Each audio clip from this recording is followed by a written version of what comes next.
Hello everyone, তো দেখো আমাদের এই ঘরটা হচ্ছে স্টুডিও বানানো হচ্ছে।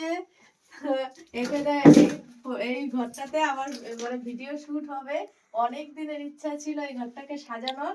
তো এই দেখো, এই দেওয়ালটা দেখাও ভালো করে।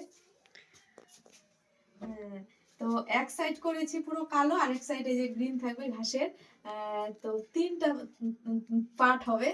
এই পাশে একটা পার্ট হবে, দেখো এই পাশটা, এই পাশটা একটা পার্ট হবে। এখানে কোনো ফুল টুল দিয়ে হয়তো একটা শো করার ইচ্ছা আছে। তো এই জায়গাটা ঘাসের থাকবে আর পিছনে ব্ল্যাক থাকবে। তো কোনো রবীন্দ্রসঙ্গীতের কোনো ভিডিও টিডিও হলে ভালো লাগে। তো ঘরটাই যে আমি সেট করছি। তো চলো দেখি কিরকম কি সাজাতে পারি। যখন পুরো সাজানো হয়ে যাবে ঘরটা, তারপর তোমাদের আরেকটা ভিডিও দিব, ঠিক আছে? তো কিরকম লাগছে একটু আমরা নিজে নিজে সাজালাম, তো প্লিজ কমেন্ট করে জানাবে। চলো টাটা, বাই বাই।